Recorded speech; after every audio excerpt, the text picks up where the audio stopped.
সুশাসনের রাস্তার বেহাল দশা, ক্ষুব্ধ গ্রামের মানুষ। সুশাসনের রাস্তার বেহাল দশায় ক্ষুব্ধ গ্রামের প্রায় 150টি পরিবার। ঘটনাটি স্কনগর ব্লকের পুটিয়া গ্রাম পঞ্চায়েতের 5 নং ওয়ার্ড এলাকায়।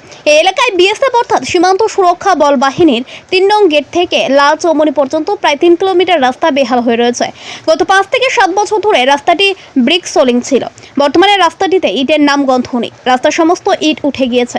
বর্ষাতে রাস্তায় জল জমে হাঁটু সমান কাদা হয়ে রয়েছে। এই গ্রামের মানুষকে বর্ষার দিনগুলোতে জুতো হাতে নিয়ে স্কুলে, বাজারে, ব্লকে, অফিসে এবং বিভিন্ন কাজে যেতে হয়।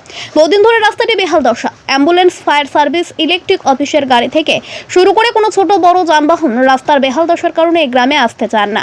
বহুদিন ধরে গ্রামের মানুষ রাস্তাটি ব্রিক সোলিং এবং ড্রেন করার জন্য গ্রাম পঞ্চায়েত এবং ব্লকে দাবি জানিয়ে আসছে, কিন্তু আজ পর্যন্ত উপেক্ষিত গ্রামের মানুষের দাবি। বুধবার দিন সকালবেলা এক গৃহস্থ তার বাড়িতে কাজের জন্য বালুর কথা বলছিল এক ড্রাইভারকে। সেই ড্রাইভারের এই রাস্তা সম্পর্কে কোনো ধারণা ছিল না।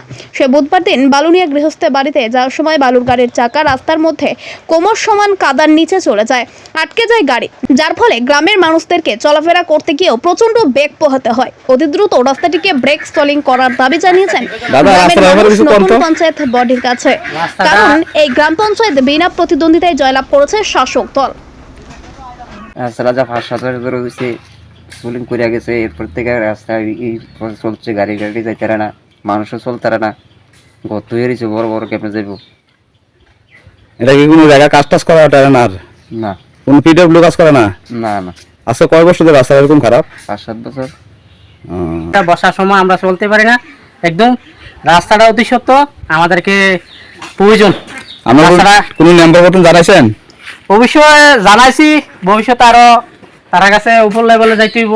রাস্তাটা তো যেভাবে করতে হইব, রাস্তাটা একদম বিশেষ প্রয়োজন আমাদের গ্রামের জন্য।